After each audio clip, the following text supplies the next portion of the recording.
حسن اور حسین دونوں کا ریپرزینٹ کرتے ہوئے آپ یہاں پہ اپنا ذریعہ خیالات سے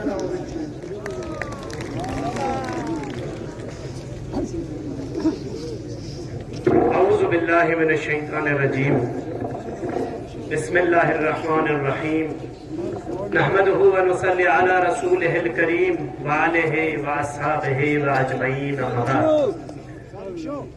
شہ نشین پہ تشریف فرما تمام علماء کرام، معزز شخصیات،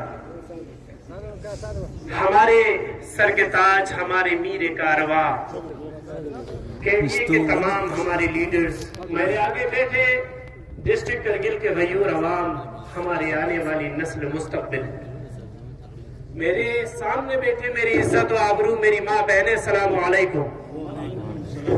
میں آغا عین الہدا ایز اے ترجمان انجمن صاحب الزمان اس منچ سے اس روز سب سے پہلے آپ تمام مومنین کا، جنہوں نے اپنی شرعی سماجی فریضہ سمجھ کر اس مقام پر جمع ہوا اور اپنی بیداری اور اپنا زندہ ہونے کی ثبوت پیش کی۔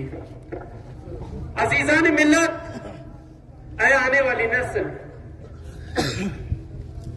خدا کی قسم اس ذات پروردگار کا شکر ادا کرنی چاہیے جس ذات پروردگار میں ہمیں وہ بصیرت، وہ ضمیر عطا کی جس میں درد ہو، تکلیفوں کو سمجھنے کی وہ جرت و بصیرت ہو۔ خدا کا لاکھ لاکھ شکر کرے اس عظمت کو، اس نعمت کے لیے۔ آج ہم آپ اس مقام پہ جمع ہو کے دنیا کو یہ پیغام دیا ہے، اور بالخصوص اس حکمرانوں کو جو حکومت کے نشے میں چور ہے۔ سب سے پہلے میں اس اسٹیج سے میں بتانا چاہتا ہوں، انجمن صاحب الزمان جب 370 کو ہم سے چھینا گیا تھا، ڈسٹرکٹ کرگل کے اس چوراہے پہ 70 لوگوں کی اور چھوٹی سی ہجوم میں، تب بھی ہم وہاں موجود تھے اس قیادت کے ساتھ۔ آج بھی ہم اس کی جگہ پہ موجود تھے اور وعدہ کرتے ہیں آخری منزل تک انجمن صاحب الزمان اپنی وفاداری کا ثبوت پیش کرتا ہوا اس ایجوٹیشن، اس نہضت کے ساتھ رہیں گے، اور جب تک ہمیں کامیابی نصیب نہیں ہوتا ہم اس نہضت کے ساتھ جڑے رہیں گے انشاءاللہ۔ عزیزان ملت، میں ایز اے ترجمان سب سے پہلے شکریہ ادا کرنا چاہتا ہوں اپنی قیادت کا۔ اے امت، خدا کا شکر کرا، اللہ کا شکر گزار رہنی چاہیے، ایسی قیادت ہمیں خدا نے توفیق دی۔ قیادت کے ساتھ امت کی ایک رسپانسبلٹی، امت کی ایک ڈیوٹی ہوتی ہے۔ قیادت ادھورا ہوتا ہے اگر امت بے ضمیر ہو، قیادت ادھورا ہوتا ہے اگر امت بے وفا ہو، قیادت ادھوری ہوتی ہے اگر امت بے وفا ہو، اگر امت وفادار ہو، امت قیادت کے ساتھ ہو۔ ہم اسی مقام پہ عشرہ مجلس برپا کرتے ہیں۔ عشرہ مجلس میں عاشورہ سے ہم نے کیا درس حاصل کی ہے، عاشورہ میں ساری کریکٹرز کو ہم نے دیکھا ہے، عاشورہ کے اندر ایسی امت کو دیکھا ہے جو ہر مصیبت کو جھیلنے کے لیے تیار ہو، اپنے امام کے لیے، اپنی قیادت کے لیے، اپنی رہنما کے لیے، اپنی نسلوں کے لیے، اپنی ہر اس منزل مقام کے لیے کیسے بھی اذیت ہو اس اذیت کو برداشت کرنے والی ایک کریکٹر اور ایک امت کو ابھی ہم نے کربلا میں دیکھا ہے۔ ماشاءاللہ، آگے بڑھو، ہم تمہارے ساتھ ہیں، آگے بڑھو، ہم تمہارے ساتھ ہیں، ہم اپنا حق مانگتے ہیں، نہ کسی سے بھیک مانگتے، ہم اپنا حق مانگتے ہیں، نہ کسی سے بھیک۔ ہم کربلا والے ہیں، ہم آزادار ہیں، آزاداریوں کو، کربلا والوں کو ساری صفت، ساری کریکٹرز اس خوبی میں نظر آئے گی۔ کربلا سمندر ہے، اس سمندر کے آگوش میں غوطہ لگا کر اتنا تو سمجھ میں آ گیا کہ امت اپنی رہبر کے ساتھ، اپنی قائد کے ساتھ کیسے وفاداری کرتی ہے۔ جان جانا پڑے اور یقین ہے کہ جان چلی جائے گی تب بھی عظمت کے ساتھ کھڑا رہنا، یقین ہے کہ میں مر جاؤں گا تب بھی عظمت کے ساتھ کھڑا رہنا۔ اور کربلا نے ایسی کریکٹرز کو بھی اجاگر کیا ہے جسے ساقط کہتے ہیں، جسے ساقط یعنی گوش نشین، خاموش ہو کے سائڈ لائن لے کے بیٹھ جانا، تماشائی بن کے رہنا۔ کربلا نے بھی ان کو بھی دکھایا ہے ہمیں، ہم نے وہ درس بھی کربلا سے سیکھا ہے۔ آج یہاں پہ کچھ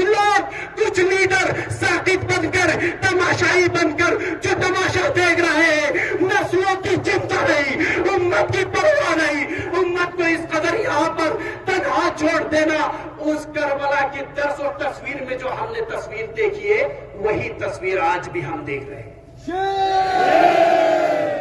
عزیزان ملت، بس یہی کہنا چاہتا ہوں، آج ہمارے ایپیکس باڈی ہو، آج کے ڈی اے ہو، آج کا سونم وانگچک ہو، ایسا یقین رکھنا کوئی لیڈرز، کوئی تنہا، آج ہم آپ انہیں کوئی کرایہ نہیں دیتا.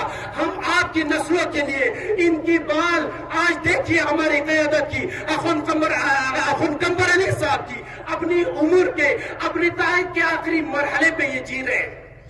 الزام لگا سکتے ہیں کہ ہم یہ اپنے لیے کر رہے ہیں، بھائی لیڈرشپ نہیں ملا ان کو. جناب حسن علی کربلائی صاحب کا دیکھیے بال سفید ہو چکا ہے، اپنی زندگی کی عروج مرحلہ تک پہنچی ہے، لیکن انہیں اپنی فکر نہیں. یہ چاہتے ہیں کہ میری امت مجھ پہ نہ کوسے، ہماری امت ہم پہ نہ کوسے. اس امت کو، ان آنے والی نسلوں کو ایسا ایک فیوچر دے کہ کل یہ ہم پہ تانا نہ مارے، کل یہ مایوس نہ کرے کہ ہمارے لیڈرز، ہماری امت سویا ہوا تھا.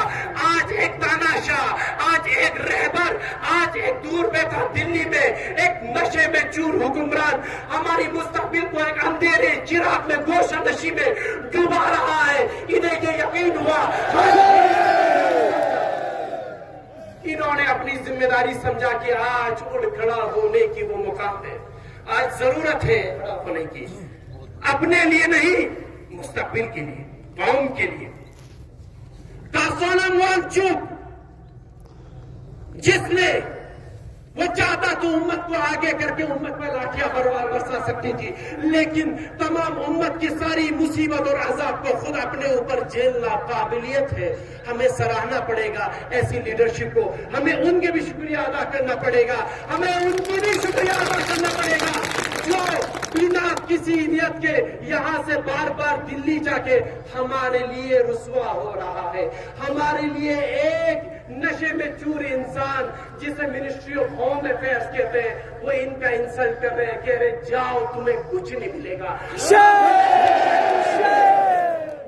میں یہ بتانا چاہتا ہوں، آج کا موجودہ سرکار ہر چیز کو، ہر پاپولیشن کو ووٹوں کی ترازو میں تولنا بند کر دے. لداخ 60,000 کلومیٹر اسکوائر کلومیٹر کی یہ تمام ایریا ایک ایسی اسٹریٹجک پوائنٹ پر ہے جو ہر لحاظ سے اس ملک کے لیے بہت پریشیس اور قیمتی ہے، ضرورت ہے. یہ لداخ ہندوستان کی سر ہے. اگر نارتھ ایسٹ دائیں ہاتھ اور گجرات بائیں ہاتھ ہے، اگر کیرلا اگر اس ملک کا ٹانگ ہے، اگر مہاراشٹر اس ملک کا اگر پیٹ ہے، تو لداخ اس ملک کا سر ہے. اس سر پہ اگر کوئی چوٹ مارے،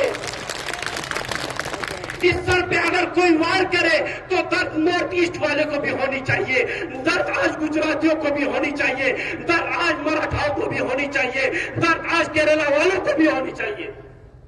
سرکار آج اس دیش کی بالخصوص لداخ کی یواؤں کی ان امیدوں کو پانی میں ڈال کر، ان لداخ کی یواؤں کو نراش کر کر سرکار کہیں نہ کہیں حد تک ایز اے ریپرزینٹیٹیو میں لوگوں کے بیچ رہتا ہوں.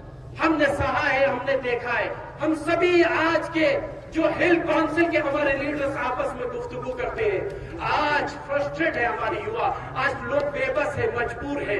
وہ لداخی جو اپنے ملک کے لیے جان نثار کرنے والی ملک، وہ امت جو اپنے ملک کے لیے مرنے کو تیار تھی، آج اس امت کو اپنی حال پہ چھوڑ کر آج کی موجودہ حکمران اور سرکار کہیں نہ کہیں حد تک انڈائریکٹلی ہمارے ملک کے سب سے دو بڑے دشمن چائنا اور پاکستان کی مدد کر رہے ہیں. وہ اس تاج میں بیٹھا ہے، کب یہ سرکار ہماری بارڈر پہ بیٹھے ان جنتاؤں کو اس رات کی تاریکی میں -17 کے ٹیمپریچر میں تنہا پھینک دے اور ہم تانا مارے، لے آ گیا تمہیں مزہ، لے آ گیا تمہیں لطف کہ تم نے آزادی مانگا اور تم وہاں نہیں آیا، تم اسی ملک میں رہے. عزیزان ملت، بس آخر میں یہ بتانا چاہتا ہوں، آج وہ قائد گم گیا. خدا نے بھی وہ راہ دکھا دیا جو آج 1 مہینہ پہلے کرگل کی گوشاؤں میں گھوم رہا تھا. تم مجھ پہ قرض دو، میں تم کو ڈسٹرکٹ دوں گا. تم مجھے قرض دو، میں تم کو ٹینکر دوں گا. تم مجھے قرض دو، میں تم کو پھلانا دوں گا. آج اللہ نے اس لیڈر کو اتنا رسوا اور ذلیل کیا کیونکہ اس نے امت کو تنہا کیا, ان نے امت کے ساتھ غداری کیا. آج وہ اپنا چہرہ لے کے اس جنتا کے بیچ آنے کی بھی ہمت نہیں رکھتا, جرأت نہیں رکھتا. بالآخر بس اتنا کہنا چاہتا ہوں, تمام مین اسٹریم کھودی میڈیا جو عید ایجیٹیشن کو, جو اس نہضت کو ڈبانے کی کوشش کر رہے ہیں, وہ انہیں نہیں دکھائے گی سرکار کی ہت میں, کیونکہ سرکار کی کھودی میڈیا وہ ہے. میں اس منچ سے آخر شکریہ ادا کرنا چاہتا ہوں انڈیویجل جو ہے یوٹیوبر دھرو راٹھی کا, کہ جنہوں نے اس ایجیٹیشن کو, جنہوں نے کرگل ایپک باڈی اور ایجیٹیشن کو دنیا کو بتا دیا, دنیا کو ہماری دکھ اور ہماری پیڑا کو ویکٹ دیا. ایک بار پھر میں ایسے ترجمان انجمن صاحب زمان آپ سبھی امت کا جنہوں نے اس قیادت کا ساتھ دیا, یہ سفر طویل ہے, میں پھر کہہ رہا ہوں یہ آغاز ہے. کبھی مت سوچنا کہ آپ سوئے ہوئے بیٹھا ہے اور KDA جا کے دلی سے آپ کو تھیلے میں لا کے 6 شیڈول آپ کے آگوش میں رکھ دے گا, آپ کی سرانے پہ رکھ دے گا. ہمیں قربانی دینا ہے, 70 سال سے بھی زیادہ لگ سکتا ہے. ہاں یہ سفر طویل ہے, لیکن منزل کو ہمیں اچیو کرنا ہے, منزل کو ہمیں حاصل کرنا ہے. خدا سے اسی دعا کے ساتھ خدا اس عطا کو آباد رکھے, ہمیں اپنی مقصد اور ہدف تک خدا پہنچائے. آپ سب سے وداع چاہتا ہوں. والسلام علیکم ورحمۃ اللہ وبرکاتہ.